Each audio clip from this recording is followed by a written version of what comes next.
Good afternoon and welcome to the 665th meeting of the Economic Club of New York. I'm Barbara Van Allen, President and CEO of the club. It's an honor to be here with all of you in our 115th anniversary year. So we've had lots to celebrate, considering we've been around now for more than a century. The Economic Club of New York is the nation's leading nonpartisan forum for discussions on economic, social, and political issues. As many of you know, we take no position on any issue. We've had more than 1,000 prominent guest speakers appear before the club over the last century, and we have a very strong tradition of excellence. A special welcome to members of the ECNY 2022 class of fellows, a select group of diverse, rising, next-gen business thought leaders, and students joining us online today from the CUNY Graduate Center and Rutgers University. It is really a pleasure to welcome our guest today, Shawn Henry. Shawn serves as President and Chief Security Officer of CrowdStrike Services, leading a world-class team of cybersecurity professionals in investigating and mitigating targeted attacks on corporate and government networks around the globe. Under his leadership, CrowdStrike engages in significant proactive and incident response operations across every major commercial sector and critical infrastructure, protecting organizations and governments' sensitive data and networks around the world. Shawn's work includes educating boards of directors and executives of key companies on critical proactive security measures, governances, and corporate readiness in the event of a breach. He also oversees all security aspects of global CrowdStrike facilities, personnel, executive protection, and corporate events. He joined CrowdStrike in 2012 after retiring from the FBI, where he oversaw half of the FBI's investigative operations that included all FBI criminal and cyber investigations worldwide, international operations, and the FBI's critical incident response to major investigations and disasters. He also oversaw computer crime investigations spanning the globe and received the Presidential Rank Award for Meritorious Executive for his leadership in enhancing the FBI's cyber capabilities. Shawn lectures at leading universities, and he's a faculty member at NACD, to which many of our members belong. He serves as a keynote speaker at major cybersecurity conferences around the world and is regularly interviewed on cybersecurity issues, as you can imagine, by major broadcast, cable, online, and print media. The format today will be a conversation, and we're very fortunate to have fellow club member and managing director of Voya Financial, James Hasso, as our moderator. If you do have questions, please put them into the chat box, and time permitting, James may bring those forward. We will end promptly at 3:15. Any questions submitted to the club from members have already been shared and might be addressed during the conversation. As a reminder, the conversation is on the record, and we do have media joining us today. So without further ado, James, the mic is yours. Thank you, and good afternoon, all. Thanks, Shawn, for being here. And of course, thank you for spending 45 minutes with us to hear about the cyber world.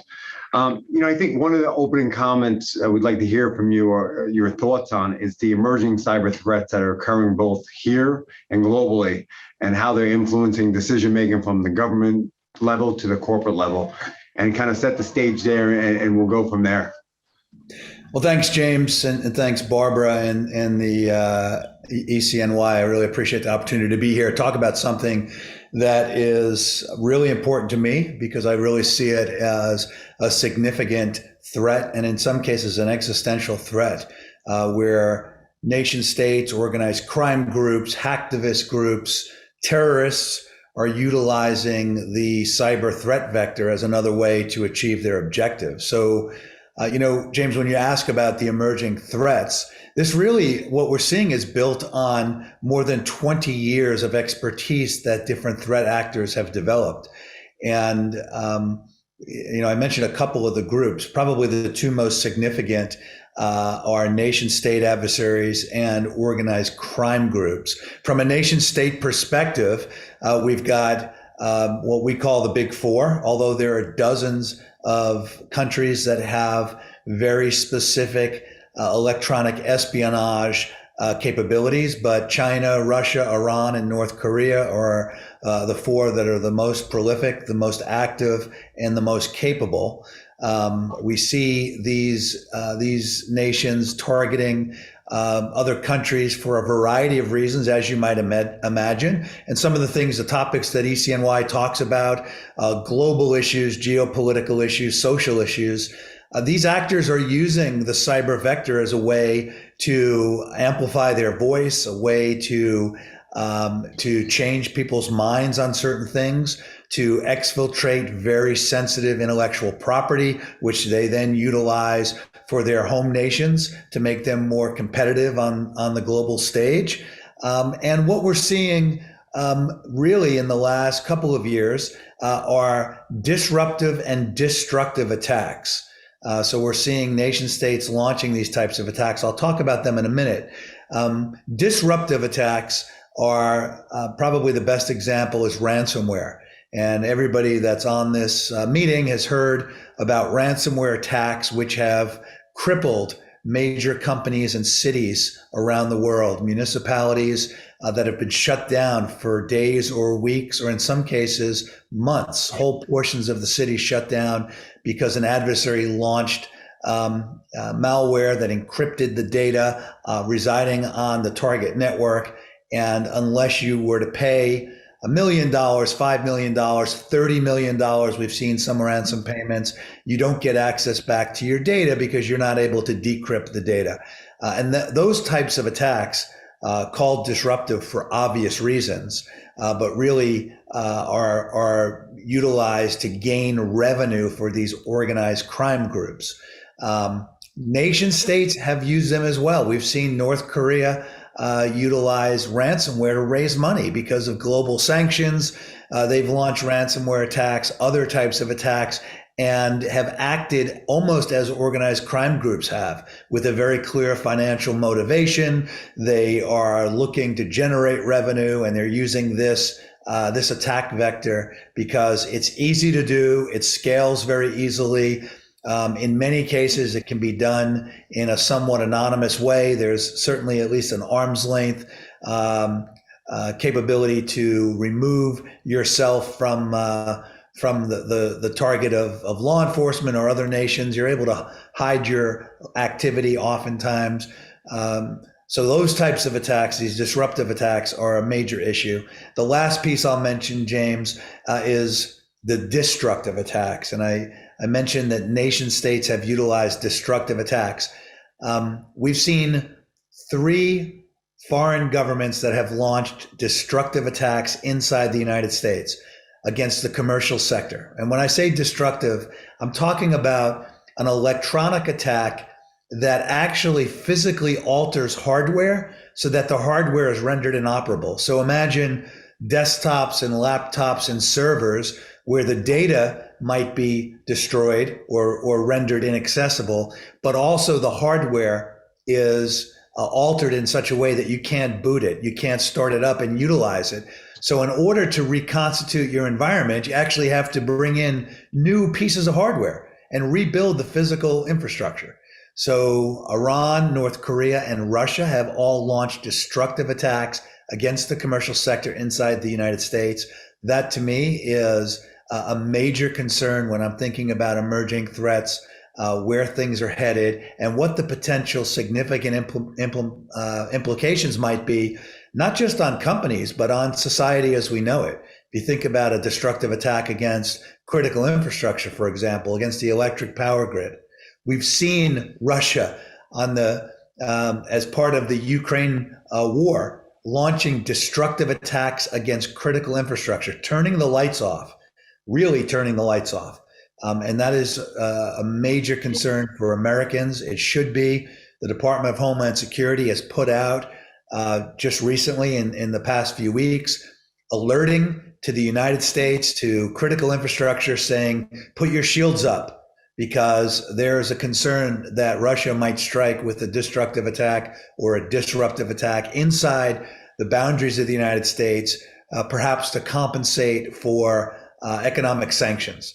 So these are major concerns. Anybody that's in business, you don't have to be a cyber person to be concerned about this. Anybody who relies on the internet, and I presume everybody in this audience relies on the internet on a daily basis, probably most of us more frequently or more regularly than we'd like to, actually. But that's a very quick snapshot for you, James. There's a lot more to talk about.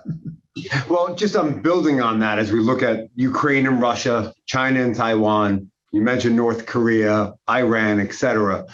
As we look across the ecosystem and what is going on and what could be attacked, what is most vulnerable within our ecosystem. So put aside government, we talked about the grid, but when you look at the private sector, the commercial sector, what areas do you think they could target, which could be detrimental not only to government, but to the commercial sector as well at once?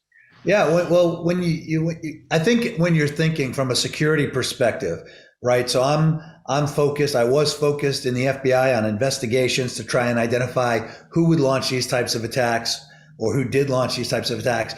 On the commercial side, I'm in a proactive and a preventative posture. And when you're thinking about security, you got to think about who would target you and why would they target you. It helps you from a defensive posture to be more capable to prevent these types of attacks. So when I'm looking at Russia, why might they target the United States? Well, they might target the United States because of sanctions. We've seen other nations. Iran, for example, launched a denial of service attack against the U.S. financial services sector in 2014, 2015, based on economic sanctions that the U.S. Levied against Iran. And when we're looking at Russia, you've got to ask yourself, why would they target the U.S.? And if they're looking to impact the U.S. on the heels of sanctions, what sectors would they target? And the financial services sector is absolutely a sector that will be targeted because they want to take retribution. They want to bring some pain to the U.S. And not just the U.S., by the way, it's the entire Western civilization, because this is clearly a global response for the war in Ukraine. And there are countries around the world who've levied sanctions. The economic engine inside those countries are a potential target. We're also looking at energy as a target. 70% of Russia's GDP is based on energy, and U.S. companies and Western companies that are competing are potential targets. We've seen Russia target the energy sector in the U.S. in the past, not necessarily with disruptive attacks, but theft of intellectual property, looking at where companies are looking for energy, how their manufacturing facilities, what they're doing as part of the processing of energy, where they might be looking for oil and those sorts of things. So those are two of the sectors, but it goes beyond that, because any commercial sector that is somehow of importance to the United States, they are potential targets. And quite honestly, we've seen Russia attack specific individuals or specific companies, and there have been many companies that have been ancillary damage. They were collateral. They were not the intended target, but because of the way the malware transfers through the internet, other companies that weren't even targeted suffered and were hit significantly. There was a major attack going back several years now, 2016, called NotPetya, that was launched by Russia against Ukraine 4 or 5 years ago, and there were U.S. companies that suffered because of how they were connected to that targeted entity, and it cost $10 billion around the globe. This is a major concern for us. And if we've got more time, I'd be happy to chat a little bit about China, because as I'm looking forward, we've seen Russia, Ukraine, and people are somewhat reacting to that. But I think if we're looking at Russia, at China, Taiwan, I think we should be thinking about what that looks like and how does that impact all of U.S. commerce because of how the United States deals around the world. With that said, you talked about disruptive versus destructive and how these cyber attacks, because years ago, cyber packages were bought by technology groups within companies. They were bolted on, everybody used similar products, et cetera. Now, as you point out, there's multiple threats and they're coming up from all different angles. So these packages have to be customized. How do you bring together the operational and the informational side of the technology to make sure I'm not destroying somebody's servers, and also I'm not hacking in and getting social security numbers? How do you create that package so customers can feel safe that, one, they may not be bankrupt? Because if you destroy their equipment, they may actually be a bankrupt company at the end of the day, not only a company under siege. Yeah. So, I mean, from my perspective, from a security posture, first of all, companies are responsible for protecting their own networks and their own data. In other words, in the physical world, we expect that the U.S. government protects us from an incoming missile or an incoming aircraft that's carrying missiles, right? We expect that the Air Force and U.S. forces are going to respond and protect us. You and I don't have in front of our house anti-missile defense systems, and we don't have our own fighter jets. In the information technology world, it's not the case.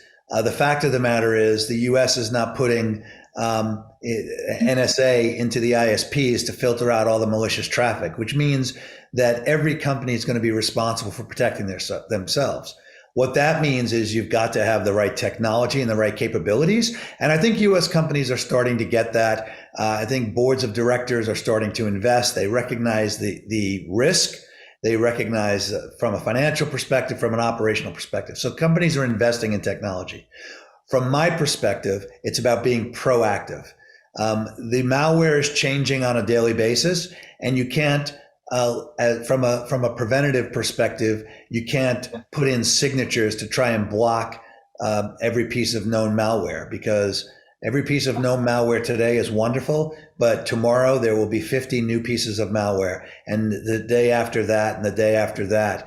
It just continues. So what you need to do is have technology that is able to identify malicious activity, not necessarily malicious pieces of software using signature. So that's one of the things we do is really look for the anomalous behavior in an environment and be able to identify those tactics and techniques that adversaries are using. And then if you can disrupt them, identify them quickly and disrupt them quickly, you can mitigate the impact of an attack. So I think it's really about companies being more proactive. It's about them understanding the overall risk. This is a business risk, and it needs to be addressed through the whole of company, not just by the chief information security officer, but the company needs to take it seriously and recognize that that it's an enterprise issue. And the right way to do it is having the right processes, the right policies, and absolutely the right technology to help disrupt these attacks before they impact the organization and you wind up, on the evening news. So with that said, we look at the public sector, we look at the private sector. In the private sector, as you point out, boardrooms are becoming more aware of how necessary it is to have the right tools in place to protect their customer, clients, et cetera. And then you worked for the FBI for 24 years, 10 years at CrowdStrike.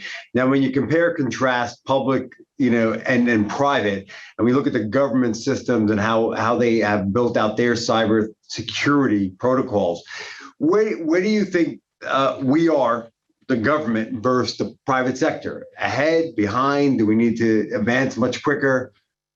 Yeah, so it's very interesting that question, right? I'd spent 24 years. I was focused on what the government should be doing to protect its own networks, and then beyond that, how does the government help to protect the private sector?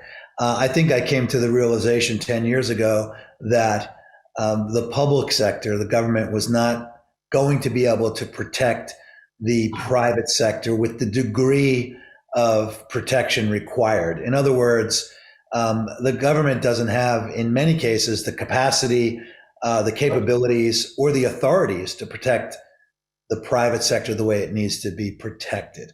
I think that the government, while there are many, and I've worked with them, and there are many that are still in government, women and men, who are working really hard. I think the framework that's currently in place doesn't allow for the flexibility, the speed by which changes need to be made. And I knew that the private sector was going to have to protect the private sector and actually ultimately the public sector, right? Companies like mine are using our technology inside the government, multiple governments around the world to help protect them. So, I think that folks in the private sector have come to that realization that you're not going to put the digital equivalent of an anti-missile system, inside your house. So you're going to have to invest into the appropriate technology, and there's ways that the government can share intelligence that can help them actually identify who the actors are and mitigate them that way. That's probably a topic that's a little broader than for this particular call. But there are ways where the government and the private sector should be working together. And on that note, when you think about the financial services sector, right, as you look at, what can go on within that sector very quickly, right, seizing ATM machines, hacking into servers, right, proprietary data sits in those banks across the country. And when you think about what they're doing to protect their system, many of the largest banks in the country have talked about it publicly, about their cyber protocols, cyber teams, et cetera. But we have several thousand financial institutions in the United States. How do they work together to make sure collectively they're sharing information? Because that is one of the things that I believe is going to be most important moving forward, is telling your neighbor you were threatened. It's like the camera, the Ring camera. How do you do it with how do you do it in the cyber world? Well, I would say first off that while it's the most targeted, I think the financial services sector is the most targeted. The financial services sector has probably the most robust and most capable cybersecurity program. If I'm looking at all of the different sectors, healthcare and energy, communications, transportation, et cetera, I think financial services has the best, probably because it's the most targeted. That's one reason. The other reason is because you can pretty easily quantify what the loss is in the financial services sector. In other words, if somebody breaches a bank and is able to implement some type of a ACH transfer because of the access they've got, you can quantify what that loss is. Versus, a manufacturing company that loses intellectual property, it's a lot harder for people to see it and understand it. But if there's $5 million missing from the bank, pretty much everyone knows the loss starts at 5 million and goes up from there. The sharing of intelligence by the financial services sector is another area that I think is probably the most robust. The FS-ISAC, Financial Services ISAC, I've worked with them over many years. And I think, again, because it's been the most targeted sector, there's some really very, very capable people that are part of the FS-ISAC, but more importantly, part of the broader security protocol within the financial services sector. I think they've got a good program for sharing and sharing expeditiously. I think that in many cases, historically, organizations have been reluctant to share intelligence. They're afraid of what it might mean to them. Is there a regulatory issue? There's been some concerns in the past by different regulatory organizations that the sharing of intelligence is a bad thing. I think that's wrong, but there have been concerns expressed about competitiveness, non-compete, et cetera. I think that they've been the best. They've been the most robust and the quickest. That said, the best way to defend a network is speed and visibility. You have to have speed and visibility. You have to be able to see what you're defending so that you can identify anomalous adversary behavior, and you have to quickly respond to it. And when I say quickly, I'm talking about minutes and maybe hours. And if through some of the sharing protocols that you're talking about, James, it might be days in some cases before something gets shared, and that might be too slow. So again, while I think that overall it's a great protocol and a great strategy, it's got to be done at the speed of the internet and not at the speed of a phone call. Right. And with that said, as you talked about sophistication of these attacks, multiple countries coming at the US in general, but also the private sector. Talent is hard to come by at times as it relates to different sectors and industries. As we know, the United States has a shortage of employees across multiple industries currently. How do you retain your talent? You have a great group there now, and you have to build it out further, and you have to continue advancing and compete with your competitors, but also government, as you point out, as they continue to advance and hire talent. Is it just compensation or other reasons? It's definitely not just compensation. And I was out at RSA in San Francisco, which is probably one of the top 2 cyber events in the US every year. And I was talking to people from the government because honestly, they're losing more people than they can hire because of compensation. However, I came from the government. And I was in the government not because I was being highly compensated. I was there because I was part of the mission. And that was something that was incredibly important to me. I decided I was going into the FBI when I was a senior in high school. That was my goal. And everything I did from that time until 8 years later, when I went in as a 26-year-old into the FBI and achieved that goal of mine, everything I did was focused on getting in. And it was because of the mission. And when I talked to these folks from the government this past week, I talked about focusing on that. They were asking me the same question you just asked. How do we retain people? How do we hire people? How do we attract people? And I said, you've got to focus on the mission. You've got to focus on letting people know they're part of something bigger than themselves, that they're making a difference. Being able to go home at night and say, that you put an IPO together, or you were engaged with a PE company. That's interesting and fun. But being able to go home and tell people that you did hand-to-hand combat with 3 PLA from the Chinese military, and you literally were engaged in that type of a fight.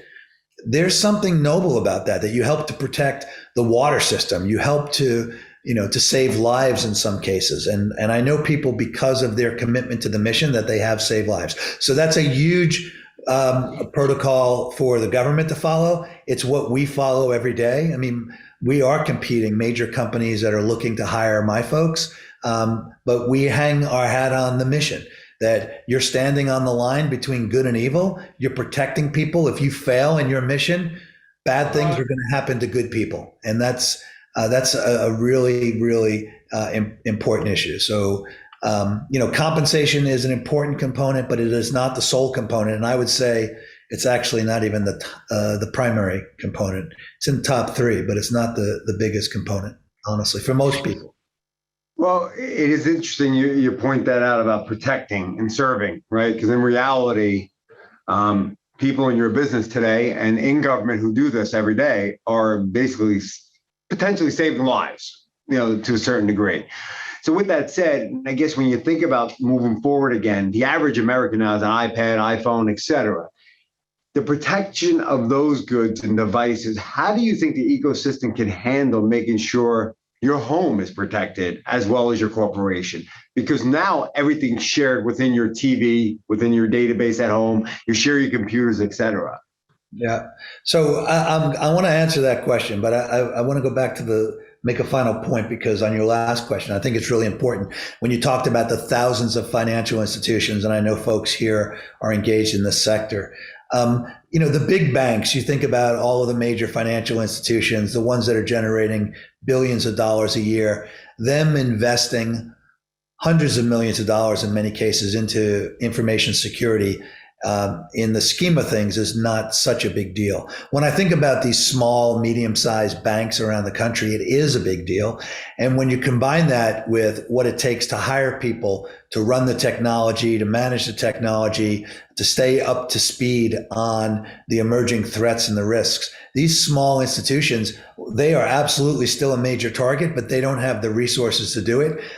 So a lot of these organizations are actually are subbing out the work. They are hiring companies to do that type of work for them. They're outsourcing their security because they can't hire people and they can't train people. And, quite honestly, it's to outsource it that way is a lot less expensive. So I wanted to make that point because you said there's thousands of these smaller banks. And I've heard from many of these, local, state, municipal facilities that they're having those challenges. When you talk about the last question about what I call the expansion of the target space, the Internet of Things, your dishwasher and your refrigerator, your home automation system, cameras inside your home, and honestly inside businesses as well, that are now IP addressable, which means that they are all potentially reachable by an adversary.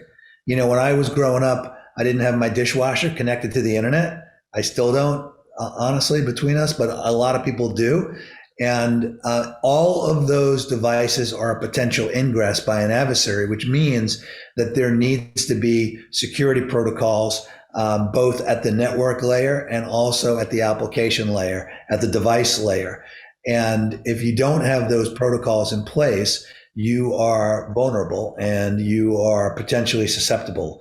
The increase of the target space is a boon for the adversaries. It provides them many more opportunities, and it is a potential nightmare for cybersecurity organizations and for companies to try and protect. I think that companies need to be aware that this risk is in play, and that there needs to be very specific protocols, technology, policies in place to shut down those vulnerabilities, so you don't provide the adversary an opportunity to exploit the environment, because once they have that foothold, they can do a lot more damage, James. And on that note, jumping from the homeowner and the small banks now into the public area, but actually non-financials. And one of the things that we've seen over the last couple of years, especially hospitals, nonprofits, et cetera, have been attacked through ransomware. Interestingly, I sit on a board of a nonprofit in New York City, and we were attacked by ransomware. And we basically had to give in a bit. The point being is, how do we protect those agencies and those organizations, because they can actually risk lives every day? Can they afford it? Can they go and actually buy these packages and go and basically support their ecosystem?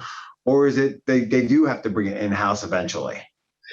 Yeah, so, kind of building upon that last response I gave, I think that there are hospitals, as an example, that are investing in technology and in security. So the question becomes, when you're, anytime you're making a business decision, you've got to look at the risk that you're protecting against. What's the overall cost? What's the ROI, et cetera? When we're looking at risk, do we mitigate the risk ourselves? Do we transfer the risk to somebody else, or do we accept the risk?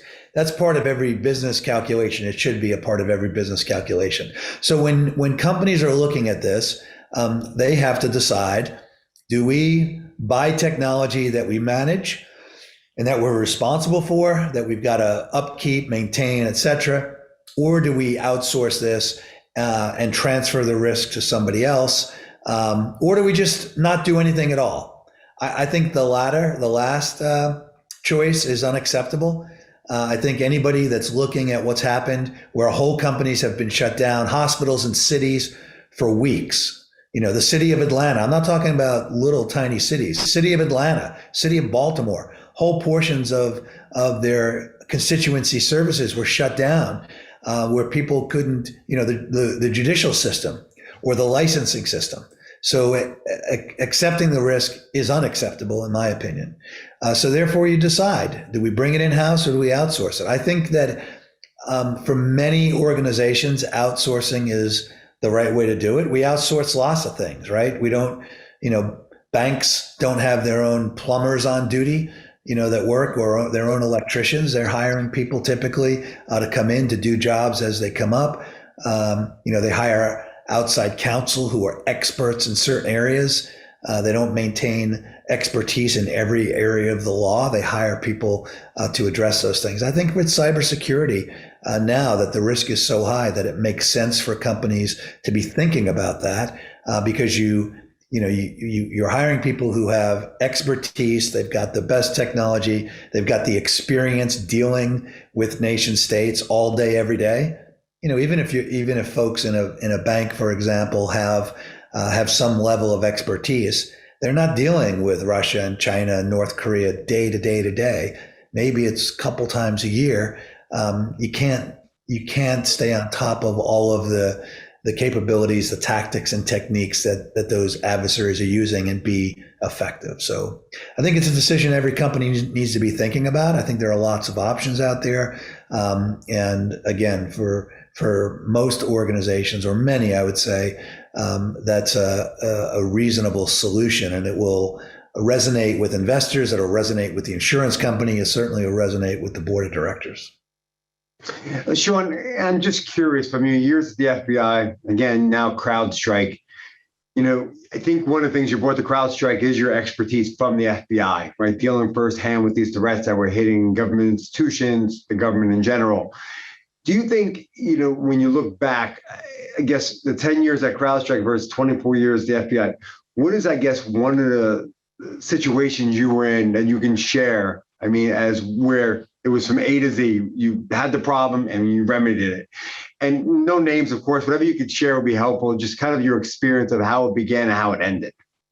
When I started in the late 90s, and a lot of what we're seeing from nation states now, I saw in the late 90s, so it's not a new phenomenon. The public is hearing about it in the last five or so years, but it's been going on for probably 25 years or more. But I remember on the criminal side, the denial of service attacks against retailers, online retailers, and this goes back to 2000, even before 9/11. The big concern was those types of attacks. The love bug attack, these viruses that were disruptive to companies. They have, denial of service attack, a website defacement, and a virus like the love bug today. I mean, those things are crumbs compared to what we're facing. So when I'm thinking about kind of the growth of this risk, the significant capabilities that have been developed by adversaries, those are the things that concern me. One of my first cases that I worked was, and this is public, it was RBC, the Royal Bank of Canada, that was breached, where the adversary was able to get inside the corporate network, and they were able to change the permissions on ATMs, where it's limited to $400 or $500 a day. They were able to change the permissions, so they physically had people standing at ATMs in cities around the world withdrawing cash, in some cases until the ATMs themselves ran out of cash. And now when I think about what adversaries are doing with some of the ACH transfers that they've done, I've seen banks that have lost tens of millions of dollars, nobody physically in the bank, no actual cash, but all electronic. Kind of the advent of cryptocurrency, Bitcoin and others, that is allowing adversaries to move money more quickly in a more anonymous way. So from my perspective, over more than 25 years here in this space, it's really been how things have changed for the worse for us from a security perspective, but to where they're going, I think it only gets worse, to be honest. We're not going to step away from the technology. We're going to embrace the technology. The internet, obviously, it's here to stay, and it's brought great efficiency and effectiveness and joy to many people's lives. So we have to manage that risk, and we have to do it in such a way that allows us to enjoy the benefits and the fruits of the technology, and try to avoid and mitigate the risks that are out there. So it is fair to say your experience at the FBI was allowing you to look forward. And as you look forward today, some of the threats we discussed earlier, ones that you see coming, including China, Taiwan, et cetera. And I guess ultimately, not only corporations have to step up and actually spend, but individuals, nonprofits, et cetera. They have to. If you're on the internet, you have an internet presence, you need to have a level of security. It's got to be commensurate, of course, with what the risk is. So, there are different organizations are bigger targets, but there are many types of attacks that are not targeted. In other words, just because you're on the network, you are going to potentially suffer. So, companies have to calculate this just like when they're doing their budgets. They think about, what does electricity cost us? What does water cost us? What does rent cost us? What does personnel cost us? And what does cybersecurity cost us? It needs to be a line item in the budget, because not having it is just not acceptable today under the circumstances that we're in and with the level of risk that we face, because it is absolutely, especially for smaller organizations, an existential threat. And if we're not paying attention to it, there's going to be long suffering down the road, James. Thank you, Shawn. Well, thank you both. James, thank you for a series of fabulous questions. And Shawn, very, very insightful. And there is one question here that I have to say I'd love to have you respond to, even if you only have 30 seconds. And that is, could CrowdStrike itself be hacked? And have you been? So the answer is, we know that we're a target for sure. We're successfully defending companies around the world. So of course we would be a target. I can tell you, I'm the chief security officer of the company. We have a security first posture. It's something from the very first day people come into the organization, they're indoctrinated. We've got lots of partners that we work with that help from a defensive posture. We use our own technology to defend and to identify attacks. So yeah, of course, we've seen people that have been using reconnaissance and probing our environment. That's par for the course, but it is something we are absolutely, it's our primary focus as a security company. Security is our primary focus. So we take it very, very seriously. Okay. Well, thank you again. Excellent conversation. A reminder to all of us how important it is to have those enterprise risk management plans in place, and particularly in the cyber area. I want to just mention we have many more great speakers lined up this spring. And as always, we encourage our members to invite guests. On June the 26th, we have an in-person, that's of course Thursday, June the 16th, we have an in-person luncheon where we'll be hosting Evan Greenberg, the chair and CEO of Chubb, and that'll be an in-person hybrid event. Followed by Brian Cornell, the chair and CEO of Target, on June the 21st, again, also an in-person hybrid event. And June the 27th, we're going to have our very special Peter G. Peterson Leadership Excellence Award dinner, where we're going to be honoring Roger Ferguson and Stanley Fisher. We bring back again the duo. July the 13th, we have a webinar with Glenn Hubbard and Larry Summers. That's always very popular with our members. And then on July the 21st, we have another webinar, and that will be with Sarah Armbuster, who's the president and CEO of Steelcase. And as always, we'd like to conclude with a real thank you to the 347 members of the Centennial Society, some of who are joined us today, as their contributions continue to be the financial backbone of support for the club. So thank you to you, and to everyone else. Please enjoy the rest of your day, and remember to stay up to date on your cyber protection. Shawn, James, thank you again.